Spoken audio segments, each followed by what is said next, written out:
unonyevera, Mweya Mutsvene waMwari unodzidzisa, Mweya Mutsvene waMwari unoratidza.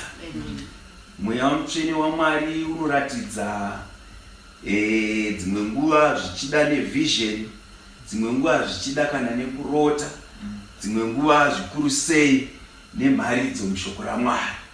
Manzwa mharidzo yaparidzwa apa yanga ichitaura ichi chiri chiprofita, but ichitaura zvinouya mberi kuti ndiani angapinde mutende raMwari, munhu akaita sei, vachapinda mukereke yaMwari vanhu vakaita sei, vanenge vachifamba vakaita sei, uye kuchazofamba sei, wakaipa achimutsa bope Ishe vachapindira sei, kuchafamba bhizi uchifamba sei. Kukauya futi kuti munomira, haleluya, unofanira kumira, kusumuka umire. Mweya waMwari uchazouya, uchakutaura nemi, uchapa utterance, haleluya. Hauzotaura uriwe, Mweya waMwari unenge uchitaura, but iwewe pane pachida kuti utange wamira, haleluya. Ngativhurei shoko redu chabva kuna Daniel chapter 5, pane page 805. Hallelujah. Page 805. Daniel chapter 5. Tinaverengerwe kubva pa verse 1. Daniel chapter 5. Ruoko runonyora pamadziro pamutambo wamambo Bheshazari. Zvino mambo Bheshazari wakaitira madzishe ake ane chiuru chezana mutambo mukuru, akanwa waini pamberi paivo vane chiuru chezana. Zvino Bheshazari wakati abatwa newaini, akarayira kuti wauye nemidziyo yendarama nesirivheri yakanga yabviswa nababa wake Nebhukadhinezari patemberi yaive paJerusarema, kuti iye mambo namadzishe ake navakadzi vake navarongo vake vane naye. Amen. I think takamboita mharidzo kuMidrand, asi Ishe vati tidzokorodze. Inyaya inonakidza fani, asi ichisiririsa futi, because inyaya yekunyevera zvinouya nezvinogona kuitika mukereke yaMwari. She vari kuedza kutirayira kuti zvisazowanikwa zvichiitika mukereke yaMwari, nekuti izvi zvine chirevo kune vamwe vasina kukwanisa kunzwisisa mafambiro anoita Mweya Mutsvene waMwari. Haleluya. Hanzi mambo Bheshazari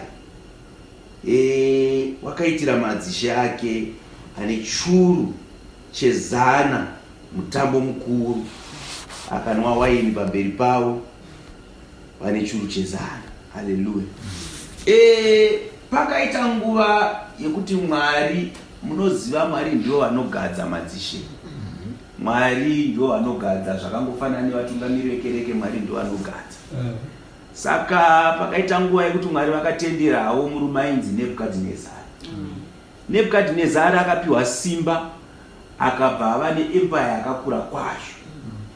Saka zvaita Nebhukadhinezari ushe hwake kana umambo hwake hwakakura to a point yekuti anga kutoti he conquered almost the whole world. Saka zvaaita Nebhukadhinezari anga agopedzisira achiti anga asina dunhu rake chete, aipedzisira achiti akanotapa kwaanotapa, aipedzisira ati iwewe mambo, iwewe ndakusiya uri mambo panapa, ndiwo uchatonga vanhu ava, but uri kutonga uri pasi pangu. Haleluya. Amen. Kana pakawanikwa mambo aripo ari mambo asingateerere Nebhukadhinezari, aigona kuurayiwa iye ozogadza waanoda kuti iwewe ndiwe wamambo, but uri mambo ari pasi paNebhukadhinezari. Saka paizoitwa yainzi tribute yekuti mambo uyu aiti kana vanhu vakachera gold kana chii, yaizoendeswa ichienda kuna mambo Nebhukadhinezari, kuratidza kuti zveshuwa tinozviisa pasi penyu mambo, zveshuwa tinokuteererai, zveshuwa ndimi mutungamiri wedu. Saka kana changa chiri chikafu kana zvirimwa kana zvinokosha zvinowanikwa zvaizoendeswa kuratidza kuti ndo tiri kubvuma kutongwa nei. Senge zvinongoitwawo mumadzikereke kuti munhu anogona kuita kereke yake ogadzawo vafundisi vaanogadza. Vafundisi vanofanira kuratidza kuti tinozvininipisa pasi penyu mutungamiri. Vanoti kana zvipo zvinenge zvabviswa mukereke vachiendesawo kumukuru kuti aiwa Nebhukadhinezari tinoratidza kuti tiri pasi penyu. Chegumi chabviswa nevanhu tiri kuchiunza kwamuri. Haleluya. Saka zvakaitika Nebhukadhinezari akazoti afa ndobva kwauya mwana wake. Haleluya. Saka bado panozonzi Bherishazari anga ari mwana wake. Tinoona kuti ndofunga verse 3 or verse 2. Verse 2 inoti zvino Bherishazari wakati amwa newaini akarayira kuti vauye nemidziyo yendarama nesirivheri yakanga yabviswa nababa vake Nebhukadhinezari exactly patemberi. Haleluya.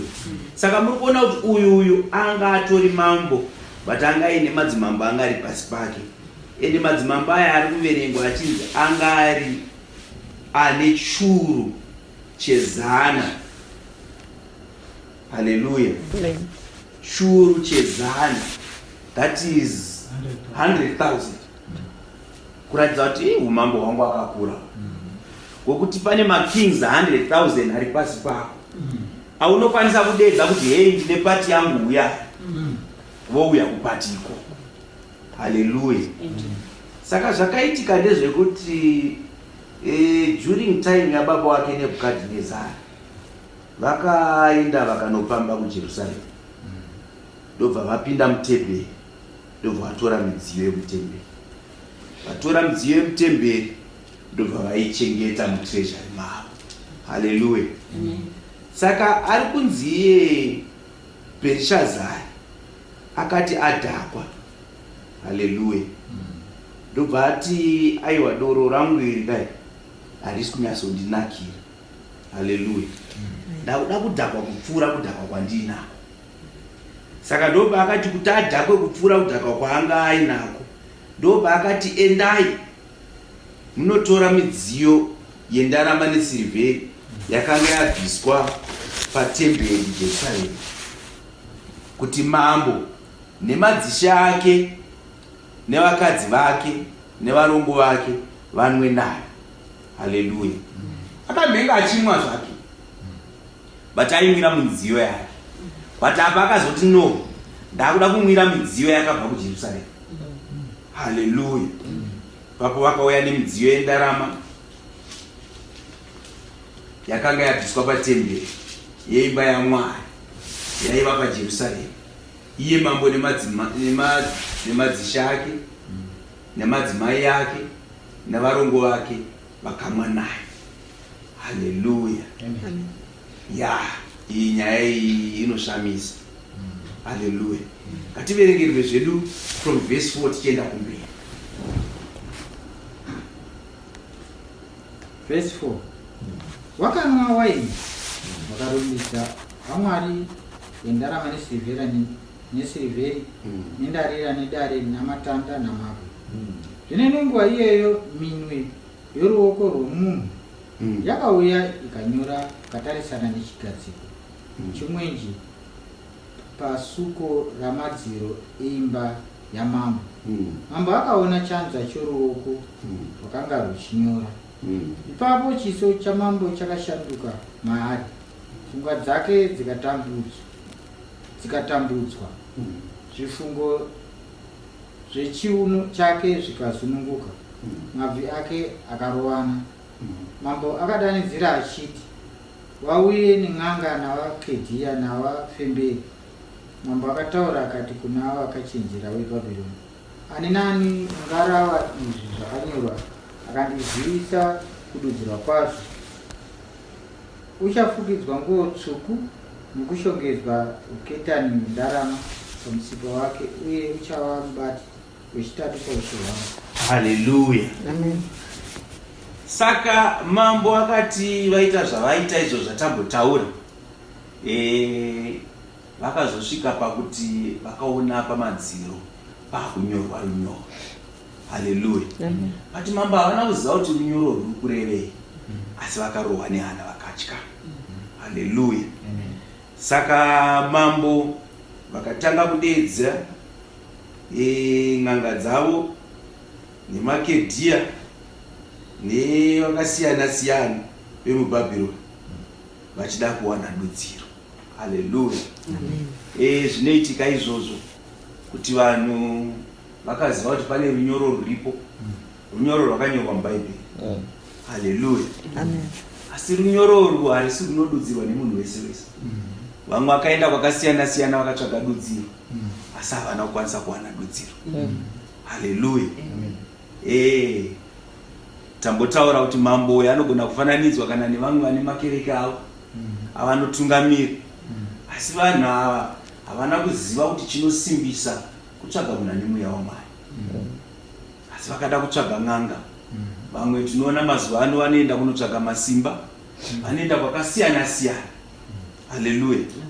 Vanoenda kwakasiyana siyana vachida kutsvaga kusimbiswa.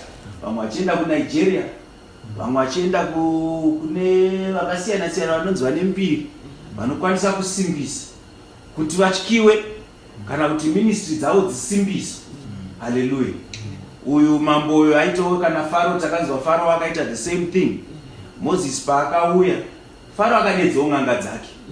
Saka umwe neumwe nguva ino yatave tava nguva yekuti vanhu vanoda kuita zvinhu zvavo vanotsvaga kunosimbiswa, asi vari kuenda kusiriko, nekuti vanhu vangasimbiswe chete kana vachisimbiswa naMwari. Haleluya. Saka uyu mambo uyu hanzi akadanidzira akati vauye nen'anga navakaredhiya navafemberi. Haleluya. Vamwe vanoenda kuvafemberi, vamwe vanoenda kun'anga, vamwe vanoenda kwakasiyana siyana. Haleluya. Asi vakashaya vanokwanisa kududzira. Haleluya. Handei paperi. Verse 8. Ipapo wakachenjera wose wamambo wakapinda, asi vakanga vasingagoni kurava zvakanyorwa kana kuzivisa mambo kududzirwa kwazvo. Zvino mambo Bherishazari akatambudzika kwazvo, chiso chake chikashanduka maari namadzishe ake akakanganiswa. Ipapo vahosi vakapinda muimba yemutambo nokuda kwamashoko amambo namadzishe ake. Vahosi vakataura vakati, imi mambo, raramai nokusingaperi.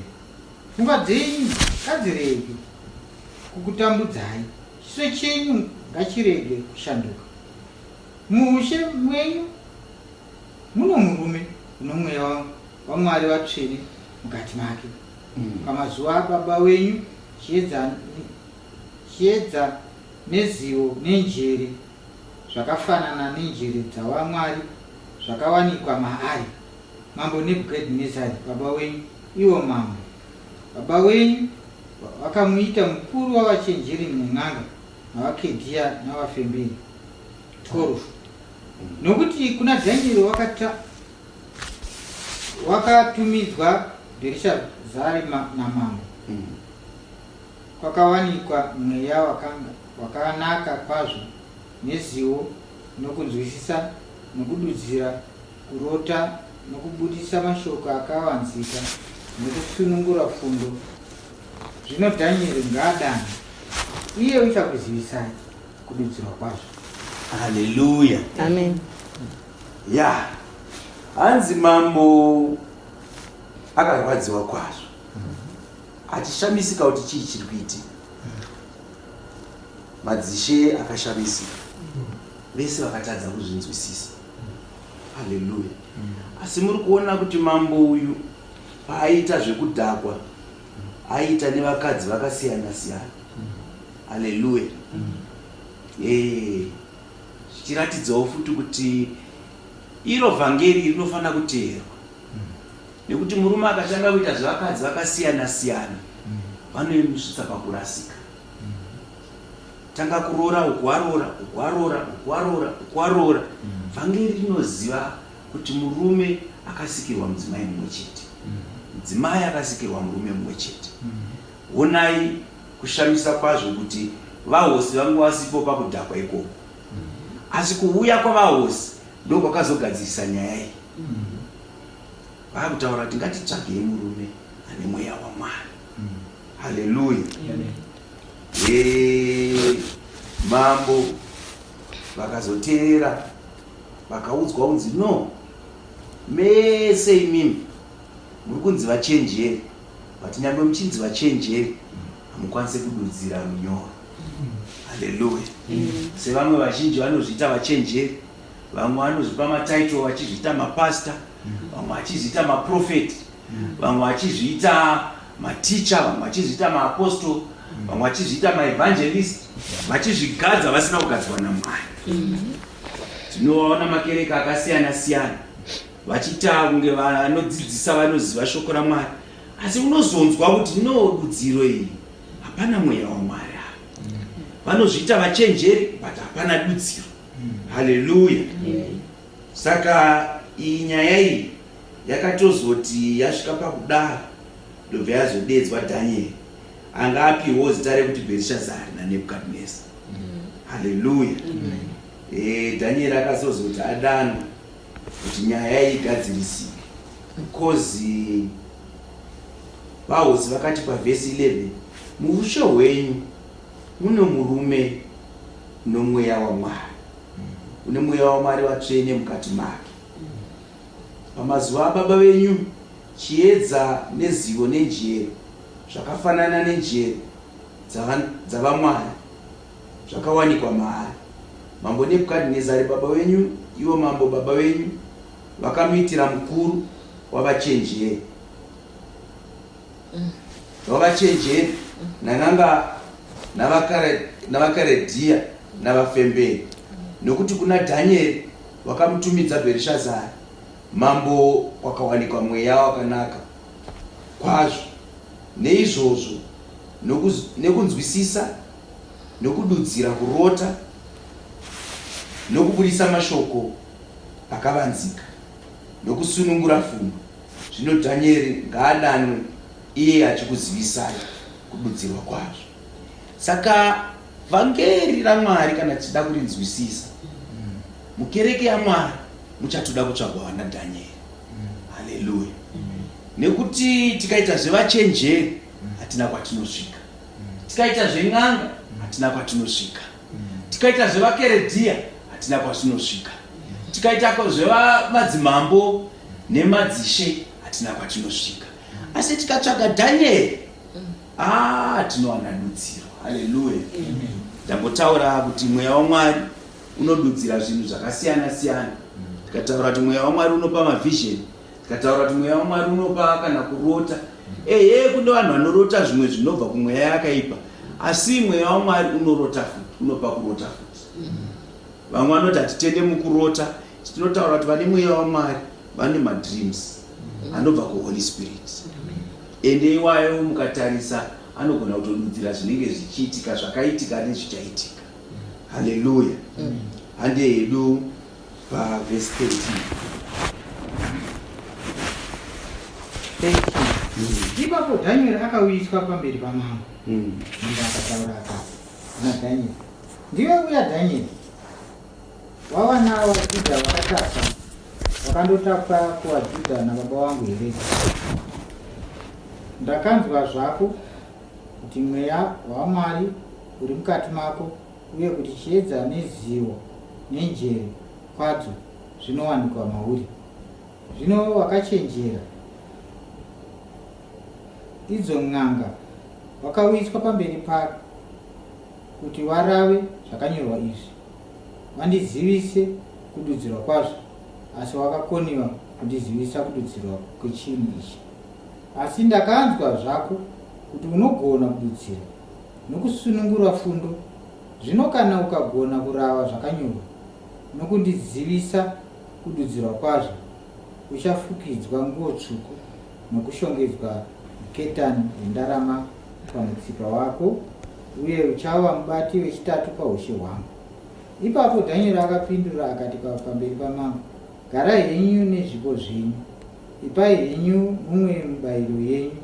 Kunyange zvakadaro ndicharavira mambo zvakanyorwa nokumuzivisa kududzirwa kwazvo.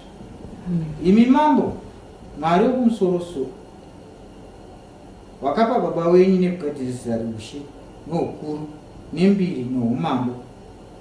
Zvino nokuda kwoukuru hwaakamupa vanhu vose namarudzi ose namarimi ose, wakadedera nokutya pamberi pake. Waiuraya waaida kuuraya, wairaramisa waaida kuraramisa, waikwidziridza waaida kukwidziridza, nokuderedzera waaida kuderedza. Asi mwoyo wake wakati uchizvikudza nomweya wake uchizviomesa kusvikira achiita manyawi, wakabviswa pachigaro chake choushe, wakamutorera kubwinya kwake. Haleluya. Saka Danieri akati adedzwa manje, ndobva auya Danieri akatanga kutaura namambo. Tinoona kuuya kwemurume ane mweya waMwari, ende tinoona futi mabatiro emurume ane mweya waMwari.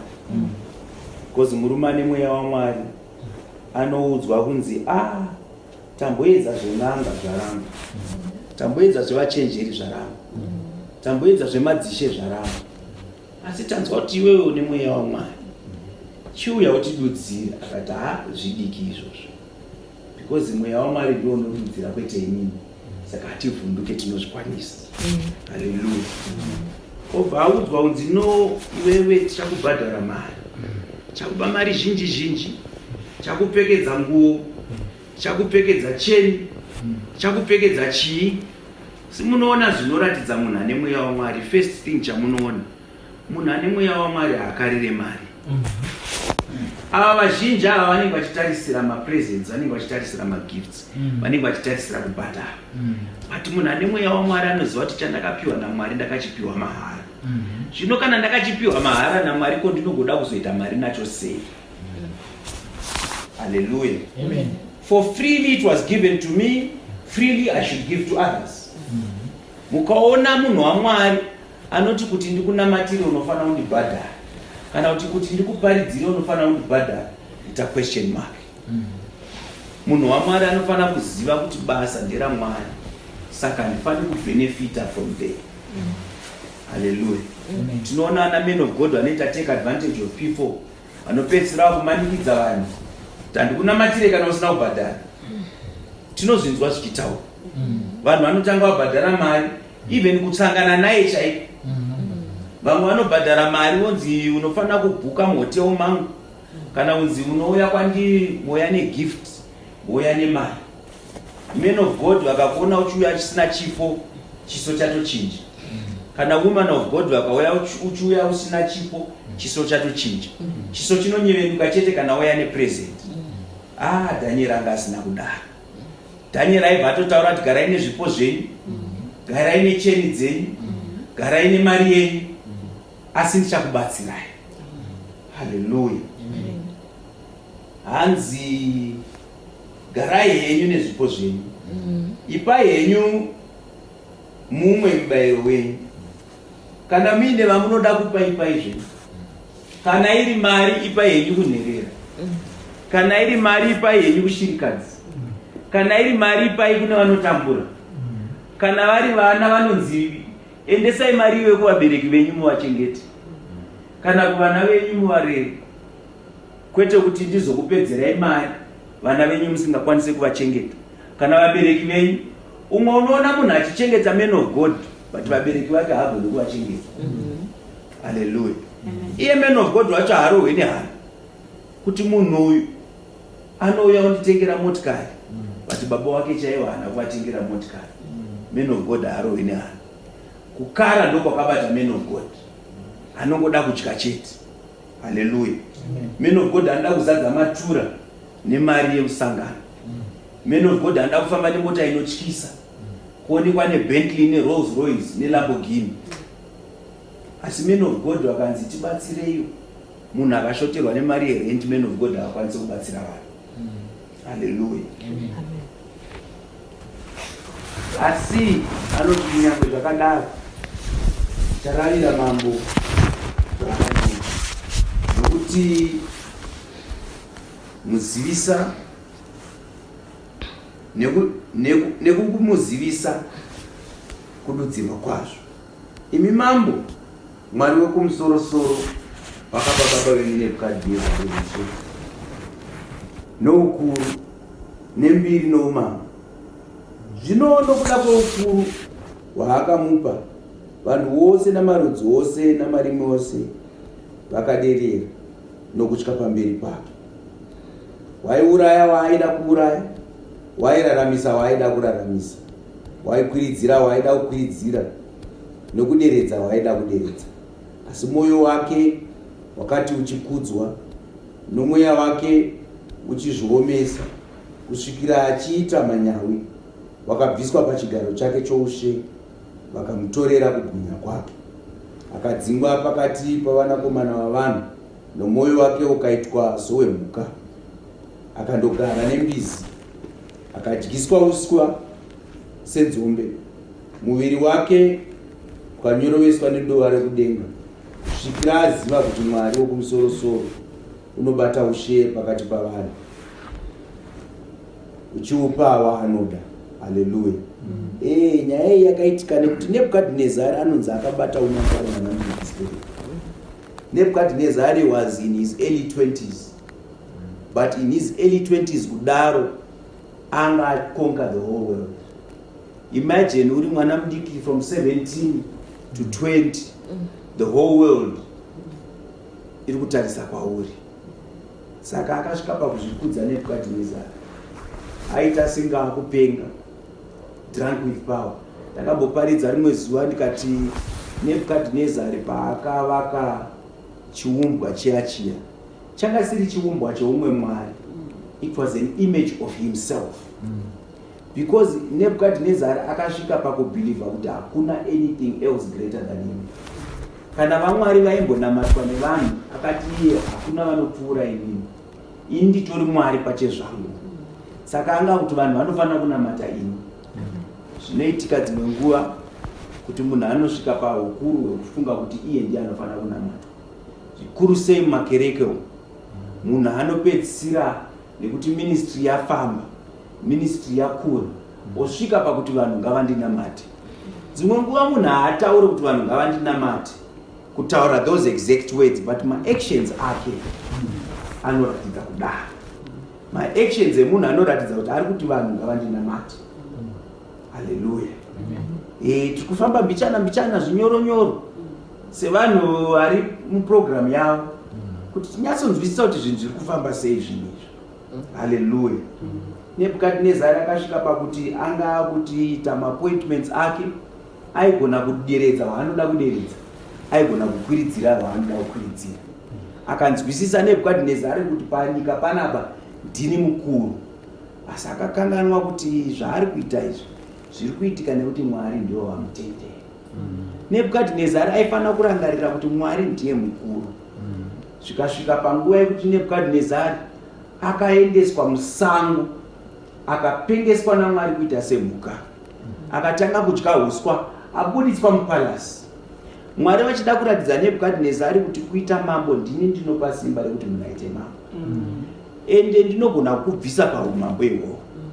Ende chimwe chinhu chakaitwa naMwari chinoshamisa chekuti Mwari vakapengesa Nebhukadhinezari, vakamubvisa vakamisa musango, but God did not replace him.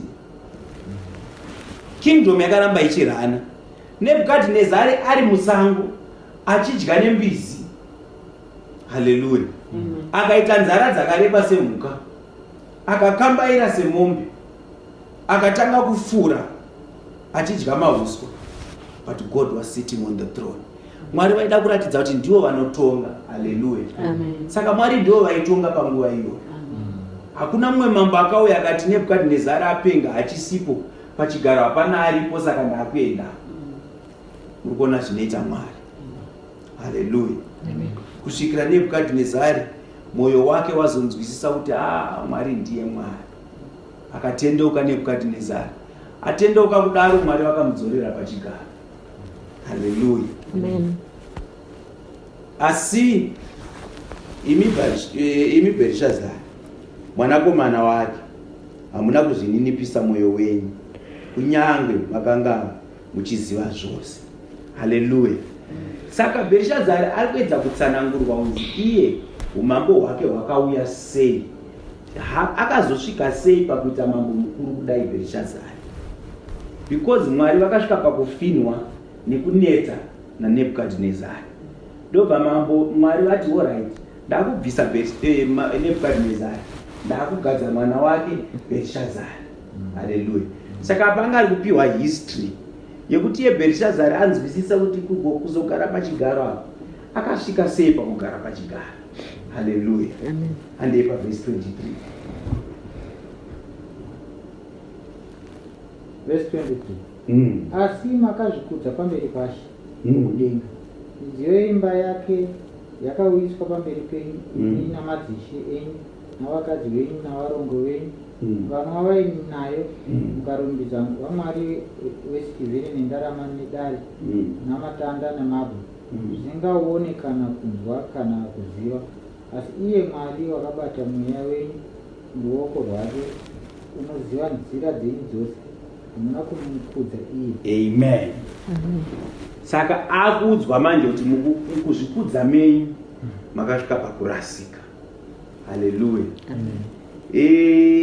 Mistake yakaita Bherishazari ndeyekuti Bherishazari akatora midziyo yemutemberi, midziyo yainzi inokosha.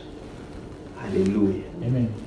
Zvinoita Mwari kana vachivaka kereke yavo, vanovaka kereke yavo but havaisiye iri yega.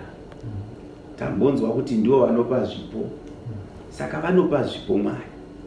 Pavanopa zvipo paya paya ndo kugadza kwavanenge vachiita midziyo yavo yakakosha. Tichaita rimwe zuva kana Ishe vakatirangarira mharidzo yemidziyo yakakosha. Haleluya. Saka Mwari ndobva vaita mavessels of honor. Pane anonzi mavessels of honor, ndobva vanogadza mavessels of honor. Haleluya. Saka midziyo iyi inenge ichinzi ndeye mutemberi.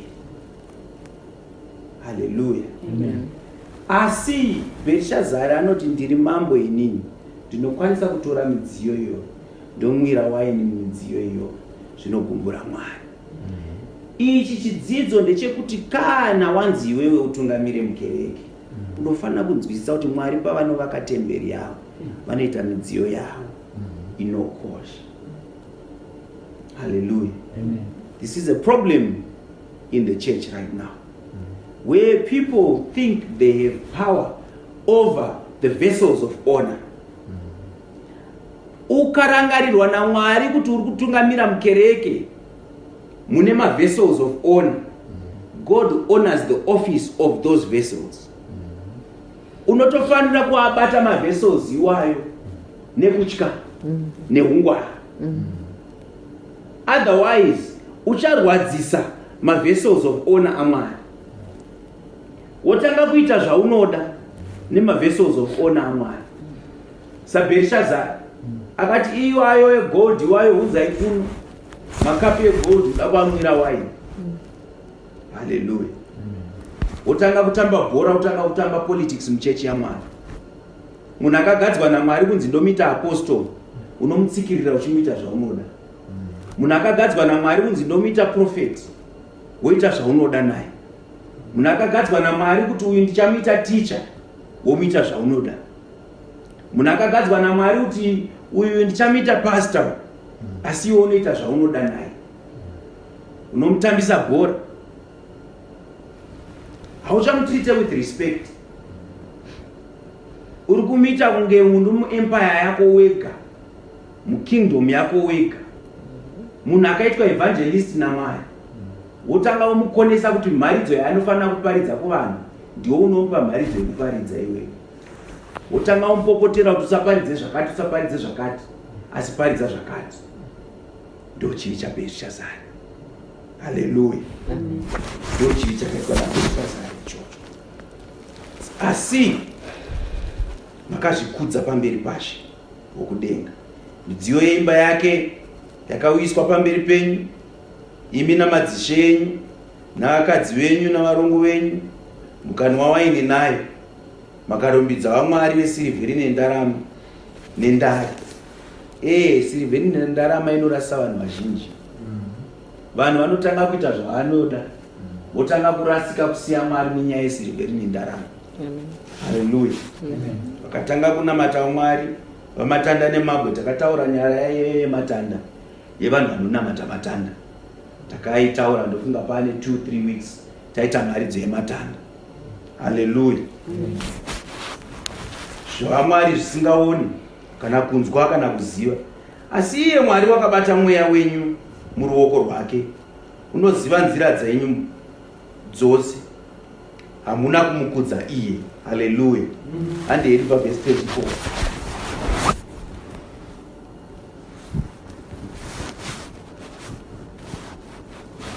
Verse 24. Naizvozvo chanza choruoko chakatumwa chichibva paari. Zvakanyorwa izvi zvakanyorwa zvino zvakanyorwa ndezvizvi: mene tekere ufasini. Kududzirwa kwechinhu ichi ndikoku mene Mwari wakaverenga mazuva oushe hwenyu akagumisa. Tekeri, iwe wayerwa pachiyero ukawanikwa wakareruka. Peresi, ushe hwako wakamurwa wapiwa waMedhia newaPezhia. Ipapo Bheshazari akarayira akafukidza Dhanieri nguo tsvuku, akamushongedza uketani hwendarama pamutsipa wake, akaparidza pamusoro pake kuti ave mubati wechitatu paushe hwake. Nousiku ihwohwo mambo Bheshazari muMedhia wakaurawa. Dhariasi muMedhia akapiwa ushe ana makore anenge 62. Haleluya. Saka murume ane mweya mutsvene waMwari akududzira manje. Haleluya. Kana titaura mukereke yaMwari muchada kunzi titsvage vana Danieri. Haleluya. Nekuti hatingangoti tingoparidzirwa nemunhu wese, zvinoda kutungamirwa nemweya mutsvene waMwari. Nekuti tikatungamirwa nemweya mutsvene waMwari, vana Danieri vachakwanisa kududzira runyoro. Haleluya. Saka Danieri ndobva atanga kududzira manje kuti mene tekere ufasini, kuti imi mambo mene Mwari waverenga mazuva oushe hwenyu akaugumisa. Haleluya. Amen. Tekeri, iwe wayerwa pachiyero ukawanikwa wakareruka. Peresi, ushe hwako wakamurwa ukapiwa waMedhia newaPezhia. Zvinogona kudaro kuti umwe munhu anogona kunge akadanwa naMwari akambopiwa chigaro, asi nekuda kwekubata kwake Ishe vanosvika pakuona kuti no, I cannot let this go on.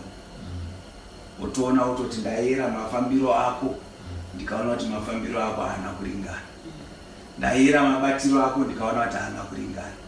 Saka ndotoona kuti zviri nani chigaro chandandambosiya kuti utore iwewe ndakuchitora ndichichipa vamwe. Haleluya.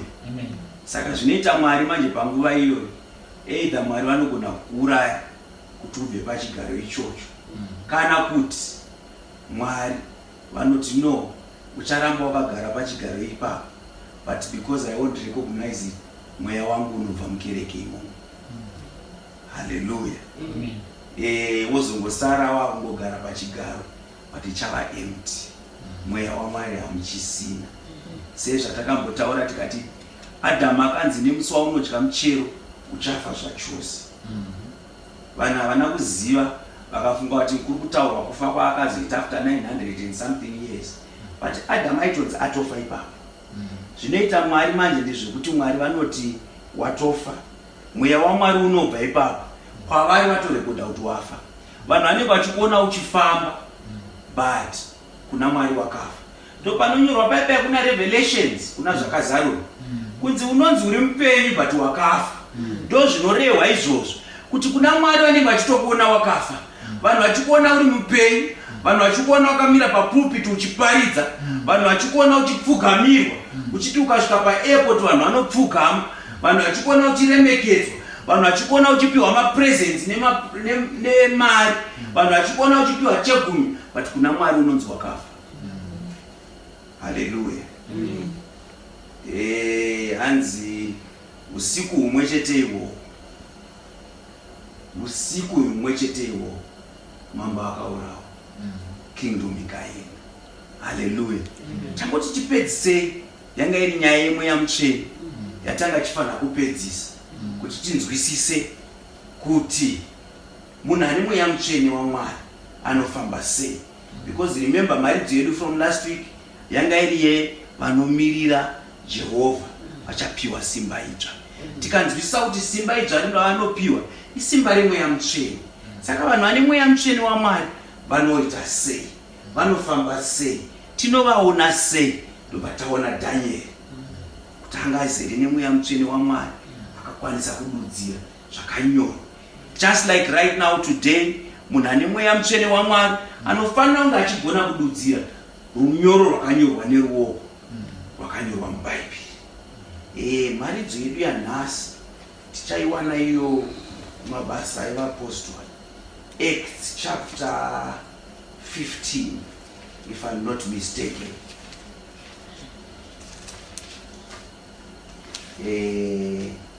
Totangira paverse 7.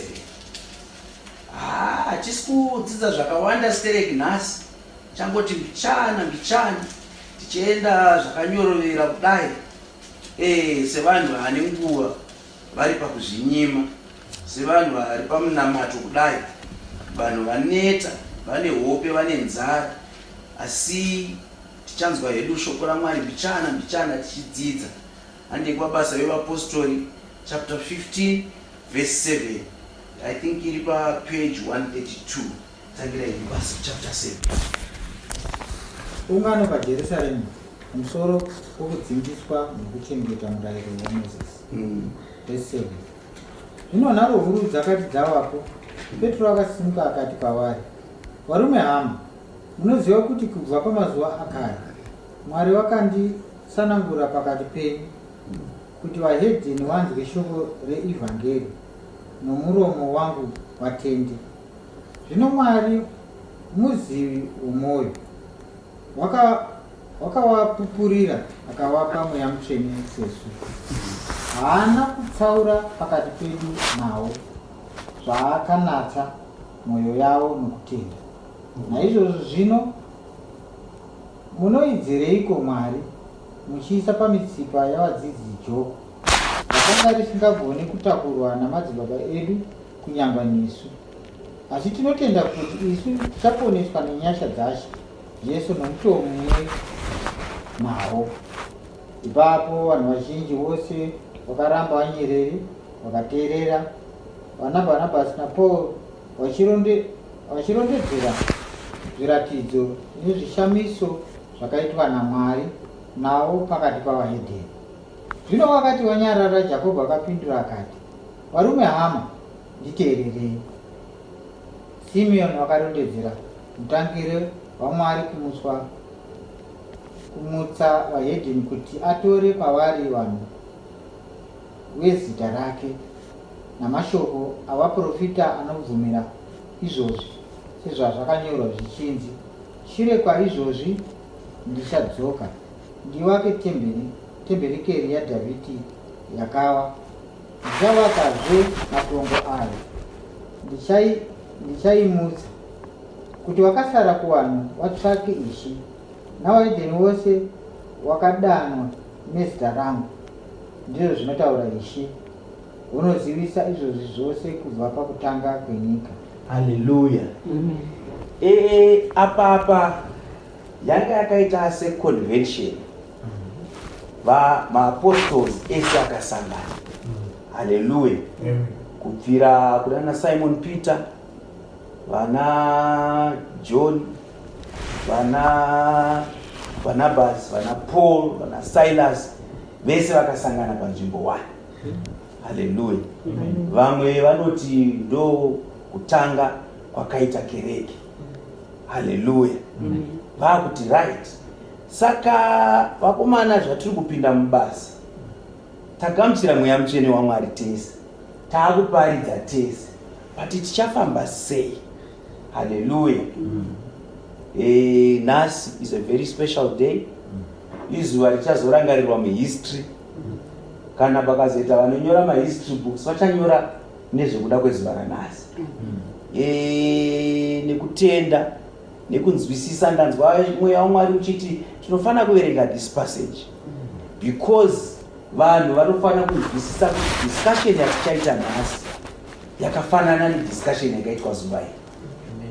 Nekuti panga paine nguva yekuti vanhu vanga vasinganzwisise kuti vofamba sei.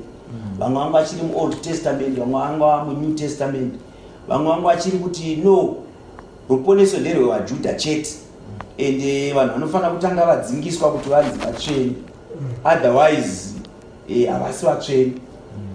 Ndobva pamboita time yekuti vana Pauro vanga vari kuparidzira vahedheni vachitendeuka. Vahedheni ndibva vatanga kuberekwa kutsva. Ukazosvika patime yekuti vahedheni vanga vakutogamuchirawo mweya mutsvene. Vamwe vadzidzi vakatanga kuti aiwa, it's not possible, mweya mutsvene ndewe vaJudha, hazviite kuti mweya mutsvene uende kuvahedheni. Hallelujah. Ndobva vazoratidzwa kuti aiwa, paripo vamwe varipo, uyai muone. Vakatoonozve shuwa vahedheni vari kuita sei? Vari kugamuchira mweya mutsvene. Ndobva watosvika pakutendeuka uzoona kuti tanga tiri wrong, tanga takarasika. Hallelujah. Tinoona mabatiro aita makereke, vamwe tatiri madzikereke akasiyana siyana. Tine dzidziso dzataatinadzo dzataiteera, dzimwe dzakatsaukana, dzimwe tatisingazivi kuti mweya mutsvene waMwari unogona kupindawo muvanhu. Taingoziva kuti mweya mutsvene unopinda mutungamiri, ende mutungamiri ndiye anotaura naMwari. Asi pakazosvikawo pakuona kuti aiwa, Mwari vanotaura nevanhu vavo. Kusvikira vanhu taakuziva manje in this ministry yekutanga yezvinezvi, kereke yaMwari yakazodzwa. Vanhu vaakuziva kuti Mwari vanotaura nevanhu vavo. Mwari havatauri nemutungamiri chete. Hallelujah. Sekuonawo kwakaita madisciples kuti vahedheni vanogamuchira mweya mutsvene waMwari. Hallelujah. Kereke inozodzwa. Vanhu vari mukereke vanozodzwa nemweya mutsvene waMwari. Saka vanhu vese vemukereke yaMwari vanofanira kusvika pakugamuchira ruombeko rwemasimba emweya mutsvene waMwari, kuti vataurawo naMwari wavo, Mwari wavo achitaurawo navo. Hallelujah. Zvataimbodzidziswa kare zvinofanira kupfuura zvekunzi Mwari vanotaura nemutungamiri chete. Hallelujah. Kana zvekudzingiswa zvinopera. Ndobva Simon Peter akataura kuti tinotakuriseiko joko rairemera vana baba vedu. Vana baba vedu vakafamba nedzidziso dzimwe dzakaoma, dzimwe dzanga dzisingagamuchiriki, dzimwe dzanga dzisingaunze ruponeso, dzaingomanikidzira vanhu kutoita senge vari muOld Testament, yokuti tinotaura takabuda mumurayiro, but ukada kuzvitarisisa chaizvo unoona kuti vanhu vanga vachiri mumurayiro. Hallelujah. Ndozvanga zvichitaura Simon Peter kuti joko iri rinofanira kuwanikwa pakati penyu. Hallelujah. Vanhu vanotanga kuudzwa unzi no, kana tichipinda mukereke tinofanira kudai so. Munhu haanganamati asina kupfeka suit and tie. Ijoko iroro rimwe rakasunga madzibaba edu kusvikira panguva yekuti nanhasi madzibaba edu anogona kutotadza kufunga kuti tiri kunamata Mwari vakationa tichipinda mukereke tisina kupfeka suit and tie. Hallelujah. Asi muvhangeri wozoona kuti hapana vhesi yakabhonyorwa unzi munhu anofanira kuverenga kunamata akapfeka suit and tie. Hallelujah. Zvakawanda zvimwe zvatinogona kupa semaexample, joko raingoremedza madzibaba edu. Hallelujah. Kana nyaya tinogara ndichitaura nyaya yechegumi, kuti chegumi chinodiwa nevaparidzi vanokara. Machurch leaders anokara anomanikidzira vanhu mujoko rechegumi. But chegumi ndecheOld Testament. MuNew Testament handisati ndaona pakanyorwa nezvechegumi. Hallelujah. MuNew Testament vanhu vanobvisa inonzi free will offering. Because New Testament is guided by love. When you show love to your God, you give zvinobva pamwoyo wako. Hauchaita zvekutemerwa. Hallelujah. Ndiro rimwe joko rimwe raitaurwa futi naSimon Peter kuti tinoramba takaremedza vanhu nejoko. Saka nhasi tichaita madecisions atichaita inspired by the Holy Spirit. Emafambiro atichaita ekuti vanhu vanzwisise kuti kana tichitanga service yedu tinotanga sei. Tiri kutaura here isusu kuti tikasaimba 2 songs from the hymn book mweya mutsvene waMwari haudzike. Tiri kutaura here isusu kuti tikasaparidza neShona mweya mutsvene waMwari haudzike. Tiri kutaura here isusu kuti tikaparidza neimwe language kana nechirungu mweya waMwari haudzike. Haleluya. Ndo zvanga zvaakuitika ipapo mani. Saka vana Barnabas vaitaurawo manzwiro akaita mweya mutsvene waMwari, vana Pauro vachitaurawo manzwiro akaita mweya mutsvene waMwari, vana Simon Peter vachitaurawo, vana Bartholomew vachitaurawo, umwe neumwe achipa input yavo inspired by the Holy Spirit of God. Ndo pavakatanga kuisa madoctrine echurch. Haleluya. Apa James akazosumuka achitaura ndobva ati varume hama nditeerere. NdiSimeon vakarondedzera mutangiro waMwari kumutsa vahedheni kuti atore kwavari vanhu zita rake namashoko avaprofita anobvumirwa izvozvo sezvakanyorwa zvichinzi, shure kwaizvozvo ndichadzoka ndivake tebhenekeri yaDhavhidhi yakawa, ndichavakazve matongo aya ndichiimutsa. Zveshuwa kereke yaMwari yanga yawa. Tiri kuona nikafambiro kanga kachiita zvinhu, ende vanhu vese vari muno ndinodaira kuti vari kutenda kudaro kuti yanga yawa, ndosaka vari muno. Asi Mwari vari kutaura kuti ndichaimutsa zvakare. Saka zvino izvi kutenda kwedu ndekwekuti kupinda mukereke ino ndekwekuti tiri kutenda kumutswa kwekereke naMwari. Haleluya. Hanzi ndichavaka matongo aya ndichiimutsa kuti vakasara kuvanhu vatsvake Ishe nevahedheni vose vakadanwa nezita rangu, ndizvo zvinotaura Ishe unozivisa izvi zvose kubva pakutanga kwenyika. Haleluya. Saka isusu tese tiri muno tiri kudaira kuti Mwari is rebuilding his church. Uye vese vakasanangurwa naMwari vakadanwa naMwari vanofanira kuuya vachizowana kereke ino iri mhenyu, vachiwana ichifamba nenzira inofadza Mwari. Haleluya. Handi hedu pavhesi 19.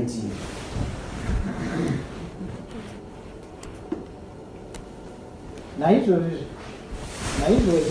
ini ndinoti ngatirege kugumbusa avo pakati pavahedheni vakatendeukira kuna Mwari, asi tivanyorere kuti varege zvakashatiswa nezvifananidzo noupombwe nezvakadzipwa neropa, nokuti Mozisi kubva pamarudzi ekare waiva nomuparidza paguta rimwe nerimwe achirabva mumasinagoge sabata rimwe nerimwe. Haleluya. Saka varume ava vakazoti no, mitemo yanga yakawandisa iyi, tikuomesera vanhu. Zvino izvi tinoziva kuti tinoponeswa nenyasha. Saka zvatinoponeswa nenyasha, tumwe mutemo twaturipo, there is no need yekuti vanhu varambe vachizviita. Vanhu kuti varambe vachiuya nehufu, vanhu varambe vachiuya necooking oil, vanhu vachiuya kuchechi, hazviponese vanhu izvi, asirizvo zvinoendesa kudenga. But pane zvanga zviripo zvakataurwa naMozisi, chatingataurire vanhu kuti varegere kuita ndezvekuti ngativanyorerei tsamba takuudza mabranchi ese kuti kana vanhu vati kuti vari kuda kuteerera Mwari ngavarege zvakashatiswa nemufananidzo. Haleluya.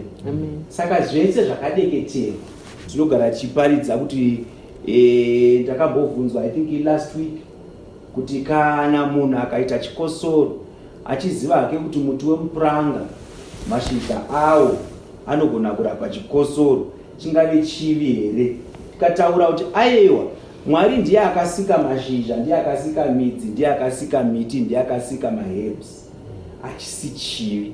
asi chinova chivi kana uchienda kun'anga uchinopiwa nekuti zvinenge zvakadeketerwa kumifananidzo. Haleluya. Saka vanhu ngavarege zvakadeketerwa kumifananidzo.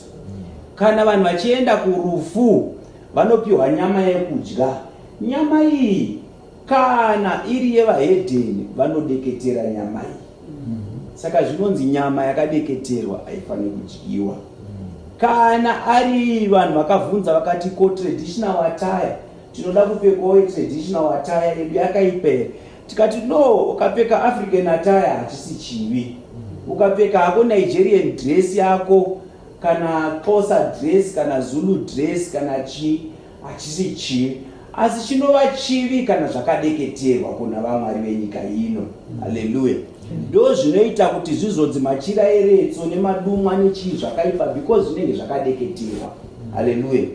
Kana chimbo kana hari kana ngoma hachisi chivi kuva nehari mumba, hachisi chivi kuva netsvimbo mumba, hachisi chivi kuva nemachira mumba, asi kana ari machira akadeketerwa chava chivi.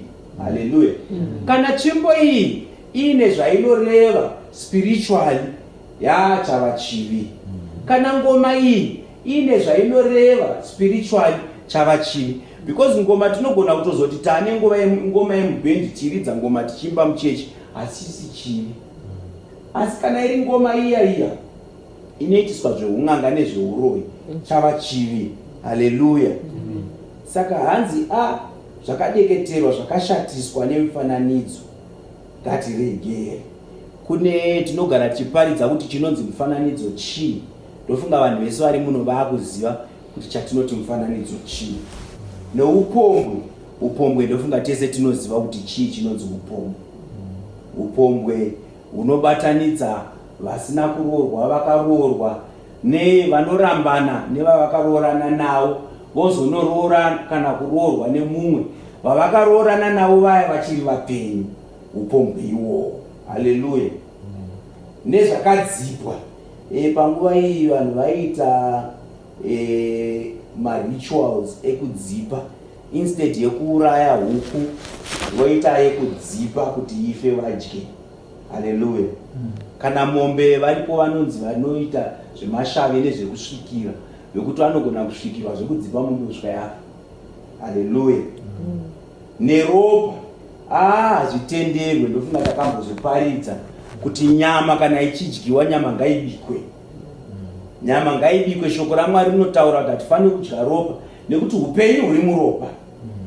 Saka kana zviya zvinoitwa nevarungu zviya zvekunzi nyama inofanira kudyiwa ichine turopa turi kubuda, ndokuratidza kuti uri modern, uri advanced, uri wechirungu, chivi chiya. Kana uri restaurant unovhunzwa kuti nyama yako toita sei? Toita here medium rare? Toita here rare kana kuti blue? Chinenge chiri chivi ichocho. Kana iri liver, vamwe vanoti liver kuti inake inofanira kusiiwa ichibuda ropa, chivi ichocho. Vamwe vaitomboti vanoti ropa riya rinobikwa roitwa inonzi musiya. Aiwa, shoko raMwari riri kuramba riri kuti no. Haleluya. Nekuti Mozisi kubva pamarudzi akare waiva navanomuparidza paguta rimwe nerimwe, achirabwa mumasinagogo sabata rimwe nerimwe. Izvi zvaitoitwa kwese kunenge kuine vana vaMwari vachirangaridzwa kuti izvi zvakaipa zvinovasvibisa. Haleluya. Andeipa verse 22. Verse 22. Ipapo vapostori navakuru nekereke yose vakati zvakanaka kuti vasanangure varume pakati pavo, wavatumira Antioch pamwe chete naPauro naBhanabhasi, vaiti Judhasi, vainzi Bhasabhasi naSirasi, vakuru pakati pehama.